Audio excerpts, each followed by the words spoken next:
नमस्कार साथियों, स्वागत है आप सभी का वाईफाई स्टडी 2.0 पर। मैं हूं अंकित अवस्थी। आप हैं मेरे साथ में एक ऐसी विषय पर चर्चा करने के लिए जो कि इस समय फिर से उस क्षेत्र को ध्यान में ले आया है जो कुछ दिनों तक आपकी चर्चाओं में नहीं था। याद होगा ताइवान का विषय। हमने काफ़ी पहले भी इसके बारे में विस्तार पूर्वक चर्चा की है। चीन और ताइवान का विवाद क्या है, चीन और ताइवान क्यों एक दूसरे को लेकर के आमने सामने खड़े हो जाते हैं, अमेरिका किस प्रकार ताइवान का समर्थन करता है, ये सारी बातें हमारे लिसनर्स लंबे समय तक सुनते आ रहे हैं। इन दिनों एक व्यक्ति सुर्खियों में है और नाम है उनका एलन मस्क। शायद ही सब जानते हो क्योंकि अल्टीमेटली दुनिया के नंबर 1 अमीर जो हैं, हाल ही में इन्होंने एक बयान दिया था जिसके बारे में मैंने आपके साथ सेशन भी किया है 4 दिन पहले, जिसमें इन्होंने रूस और यूक्रेन के बीच में जो विरोध चल रहा है उसको अंत करने का तरीका सुझाया था। इनके अनुसार अगर शांति चाहते हैं तो क्यों ना यूक्रेन ये मान ले कि रेफरेंडम जो है वो अल्टीमेटली रूस के पक्ष में हो जाए। और उन्होंने यूक्रेन से इस प्रकार से बातें की कि आपको मान लेना चाहिए कि जिन क्षेत्रों पर रशिया अपना हिस्सा कब्जा कर चुका है, यूएन के माध्यम से रेफरेंडम करा के उन्हें दे देना चाहिए। इनडायरेक्टली उन्होंने ऐसा ही कहा था, जिसका मीनिंग ये भी निकाला गया कि एलन मस्क शायद रूस से प्रभावित हैं और यूक्रेन से कह रहे हैं कि आप अपने उस क्षेत्र को सौंप करके लड़ाई को शांत कर लीजिए। यह विवाद थम ही रहा था कि इतने देर में एलन मस्क ने फिर एक इंटरव्यू दे दिया है। हाल ही के समय पर उन्होंने फाइनेंशियल टाइम्स को अपना एक इंटरव्यू दिया। उस इंटरव्यू में उन्होंने कहा कि मुझे ताइवान विवाद का भी समाधान पता है। बोले क्या? आप सबको इतना तो पता होगा कि चीन और ताइवान 2 अलग अलग सरकारें हैं। अलग अलग सरकारें क्यों हैं तो मैं आपको इसको मैप के माध्यम से समझाना चाहूँगा। लेट्स से कि ये चीन है और चीन के साथ में आपको यहाँ पर ताइवान लगा हुआ दिख रहा है। ये रहा ताइवान, जो कि एक दूसरे से ताइवान स्टेट के माध्यम से अलग अलग है। एक पीपल्स रिपब्लिक ऑफ चाइना है और एक रिपब्लिक ऑफ चाइना है। दोनों चाइना है, एक दूसरे को कहते हैं, लेकिन ताइवान अपनी स्वतंत्र सरकार चलाता है, चाइना अपनी स्वतंत्र सरकार चलाता है। नीतियों के हिसाब से अगर हम बात करें तो ताइवान एक तरह से समझिए कि लोकतांत्रिक तरीके अपनाता है, पूंजीवादी अर्थव्यवस्था को अपनाता है। चाइना अपनाता तो पूंजीवादी अर्थव्यवस्था ही है लेकिन कम्युनिस्ट विचारधारा का देश है। दोनों के अंदर नीतिगत बहुत ज़्यादा डिफरेंस होने की वजह से दोनों ही देश एक दूसरे से बहुत ज़्यादा अलग सेपरेट फील करते हैं। एलन मस्क का सुझाव है कि क्यों ना ताइवान चीन के साथ मिल जाए और ताइवान जो है उसको चीन एक स्पेशल एडमिनिस्ट्रेटिव रीजन का दर्जा दे दे, बिल्कुल वैसे ही जैसे इन्होंने हांगकांग को दे रखा है। आपको याद होगा हांगकांग जो हाल ही में यूके के द्वारा चाइना को दिया गया था। 1 कंट्री 2 सिस्टम थ्योरी के आधार पर धीरे धीरे उसे पूरी तरह चाइना में ही शामिल कर दिया गया और फिलहाल हांगकांग जो है वो स्पेशल एडमिनिस्ट्रेटिव रीजन की तरह बिहेव करता है। इन्होंने समाधान के रूप में कहा कि ताइवान को चीन के साथ मिला दिया जाना चाहिए और इसे एक स्पेशल एडमिनिस्ट्रेटिव रीजन बना दिया जाना चाहिए। इसका अर्थ क्या हुआ? इसका अर्थ ये हुआ कि ताइवान की सरकार और चीन की सरकार एक ही हो, लेकिन अपनी नीतियां अलग तरीके से चला सकें, यानी एक क्षेत्र के लिए अलग प्रकार की नीति हो। इसको ज़्यादा अच्छे से समझने के लिए आप हांगकांग के विषय को थोड़ा सा जान लीजिए। जैसे हांगकांग है तो चाइना के अंडर में ही, लेकिन फिर भी एक स्पेशल एडमिनिस्ट्रेटिव रीजन है। उदाहरण के लिए हांगकांग की अपनी करेंसी है जो कि हांगकांग डॉलर है, हांगकांग का अपना ध्वज है, हांगकांग की नीतियां भी स्पेसिफिक हैं। हांगकांग बहुत ज़्यादा खुलापन रखता है, जैसे कि पासपोर्ट की उसकी अपनी पहचान है। जब दुनिया की रैंकिंग आती है तो आप हांगकांग की अलग से रैंकिंग भी देखते हैं। इतना ही नहीं, हांगकांग के अंदर केवल सिक्योरिटी फोर्सेस चाइनीज़ हैं, बाकी पूरी तरह से हांगकांग अपने आप को एक स्पेशल एडमिनिस्ट्रेटिव रीजन की तरह ट्रीट करता है।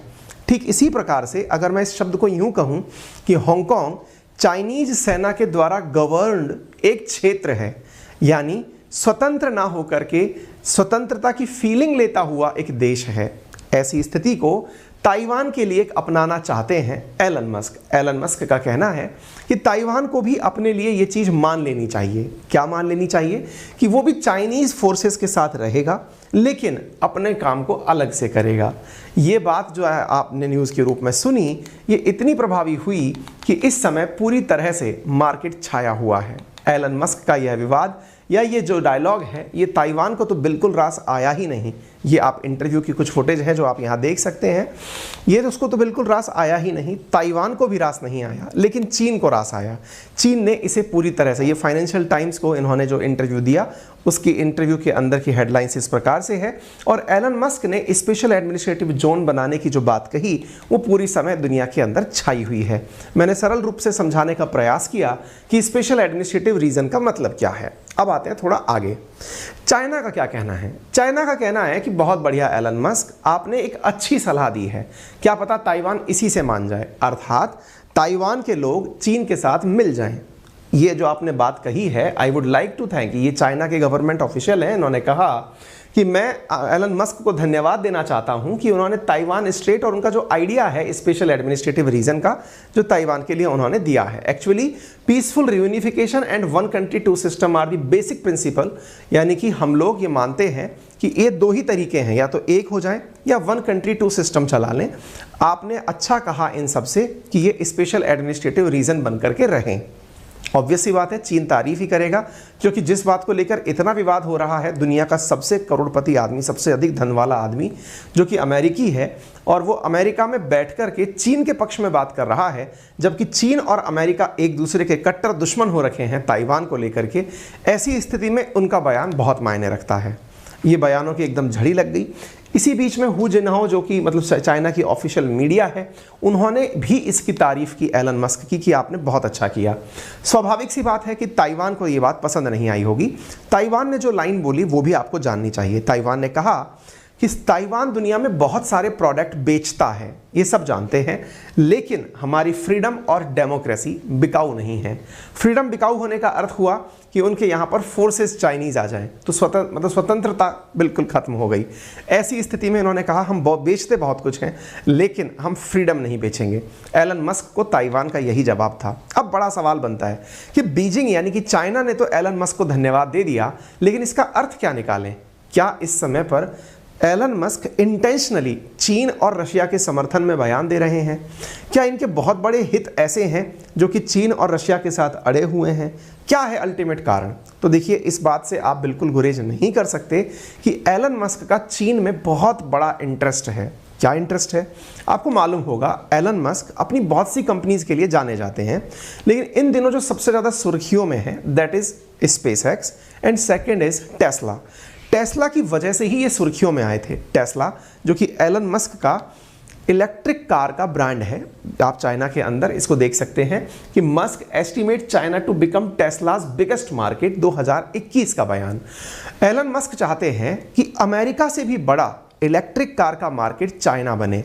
और आपको मालूम होना चाहिए कि मस्क की जो सबसे बड़ी ताकत है वो इनकी इलेक्ट्रिक कार्स ही हैं। जैसे आज हम लोग अपने देश के अंदर बहुत सारे international brands, Audi, Mercedes, BMW, इनको सुनते हैं, ऐसे ही अमेरिका के अंदर जो सबसे रेप्यूटेटेड ब्रांड में शामिल होती हैं गाड़ियाँ, वो टेस्ला जैसी गाड़ियाँ हैं, क्योंकि इलेक्ट्रिक हैं और आज से नहीं लंबे समय से काम चल रही है।